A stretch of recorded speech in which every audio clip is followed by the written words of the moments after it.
ሰላም እንደምን አላችሁ? አሁን ደግሞ ገና በአስራዎቹ መጀመሪያ ዓመት በብዙ ሀገራት ህትመት ታትሞ ለብዙዎች ትምህርት የሆነ መጽሐፍ የጻፈች አና ማስታወሻ ብዙዎቻችሁ ታውቋታላችሁ መቼም። ይሄ አዲስ አይደለም። በአንድም በሌላም ብዙ ሰዎች ስለሷ የሚያወሩበት ምክንያት ደግሞ የተለየ ነገር ስላለ ነው። በአንድ በአስራዎቹ መጀመሪያ የሆነች ልጅ ልጽፈው የማይችል እጅግ ጥልቅ የሆነ ስሜትን የማሰብ አቅም የመረዳት ችሎታዋን የተረቀቀችበት ጽሁፍ ነው።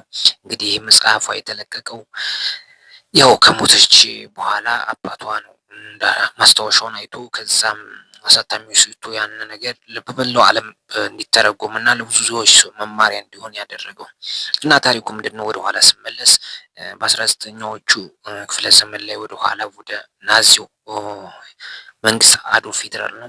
አዶልፍ ሂትለር እንግዲህ እንደምታውቁ የጀርመን አመፀኛና አምባገነን የሆነ መንግስት ነበረ። በዛ ጊዜ እንግዲህ አይሁዶች እንደ ቅጠል የረገፉበት ዘመን ነበረ።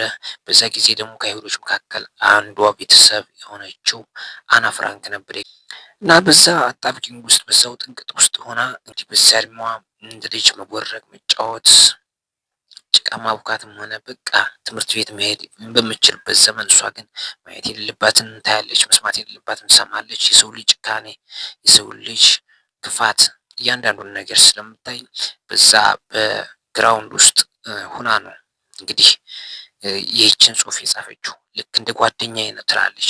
ሙሉ መጽሐፏን እንዳላነበባችሁ ብታነቧት እጅግ ትማሩባታላችሁ። እና አና ፍራንክ ከብዙ በጥቂቱ በጣም የተለየች ልጅ ናት። ገና 16 ዓመቷ ነው። እንግዲህ በግራውንድ ውስጥ ሆና የናዚዎችን ጩኸት የናዚዎችን ፍራቻ በፍርሃት ውስጥ ሆና እንግዲህ አማካሪዋና ጓደኛዋ አድርጋ እንግዲህ በማስታወሻዋ ላይ የከተበች ያንን ክፉ ቀን አልፋ ከዛም ያው እንዳጋጣሚ ሆኖ እንዳልመታደል ያችን ብርሃን ሳታይ እንደሞተች ይነገራል። ያም ሆኖ ግን ታሪኳ ደግሞ የጻፈችው ወርቃማ ብዕሮቿ ደግሞ ለብዙ ሰዎች ተስፋ፣ ለብዙ ሰዎች ደግሞ ኃይል፣ ጉልበት እና አቅም የሆነች ሴት ናት እና በጣም ሊገርማችሁ ይችላል። እሷን ብታዩት ደስ ይለኛል። ሰብስክራይብ በማድረግ ደወል ምልክቷን በመጫን አብራችሁኝ